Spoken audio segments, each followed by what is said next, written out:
కీలార్దిని అభివృద్ధి చేసి భక్తులకు మరిన్ని సౌకర్యాలు కల్పిస్తామని ముఖ్యమంత్రి చంద్రబాబు నాయుడు ప్రకటించారు. దేవి సవర్ణరాత్రి ఉత్సవాల్లో భాగంగా మూల నక్షత్రం సందర్భంగా సోమవారం ఇంద్రకీలార్దిపై కొలువైన కనకదుర్గమ్మను సీఎం దంపతులు దర్శించుకున్నారు.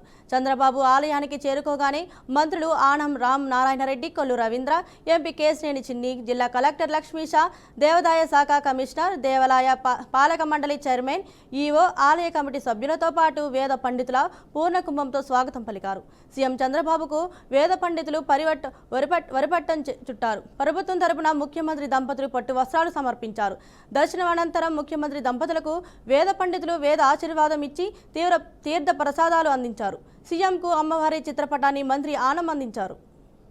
ఒక శక్తివంతమైన మాత ఈరోజు మూలా నక్షత్రం సరస్వతీదేవి రూపంలో భక్తులకు దర్శనమిస్తున్నారు. ఈ సందర్భంగా నేను ఈరోజు ప్రభుత్వం తరపున పట్టు వస్త్రాలు దుర్గమ్మ తల్లికి ఇవ్వడం నా అదృష్టంగా భావిస్తున్నా. నేను ఒకటే ఎప్పుడు కోరుకుంటాను, రాష్ట్రం చల్లగా ఉండాలని, దుర్గమ్మ తల్లి మనల్ని అన్ని విధాలా ఆశీర్వదించాలని కోరుకుంటాను. పక్కనే చూస్తే కృష్ణమ్మ తల్లి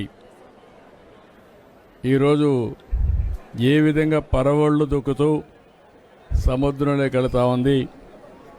రాష్ట్రాన్ని సుభిక్షం చేసే పరిస్థితికి వచ్చింది.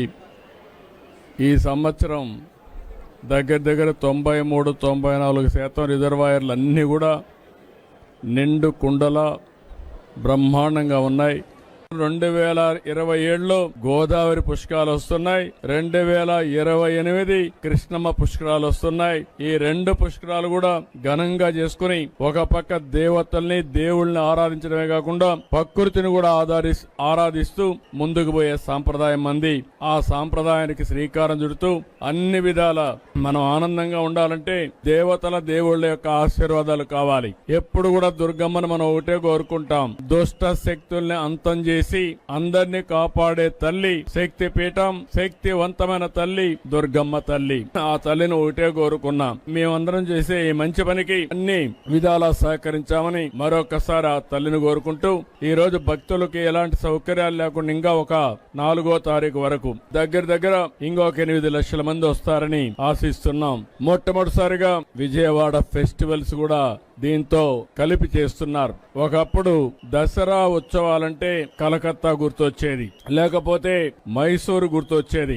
ఈ సంవత్సరం నుంచి దసరా ఉత్సవాలంటే దేశ విదేశాల్లో గుర్తొచ్చే విధంగా విజయవాడ ఫెస్టివల్స్ ఉంటాయి, విజయవాడ దసరా ఉత్సవాలు ఉంటాయని చెప్పి కూడా నేను మీకు తెలియజేసుకుంటూ ఆ దసరా ఉత్సవాల్ని బ్రహ్మాండంగా సెలబ్రేట్ చేస్తున్నటువంటి విజయవాడ నాయకులందరినీ పేరు పేరున అధికారుల్ని, నాయకుల్ని పేరు అభినందిస్తున్నా.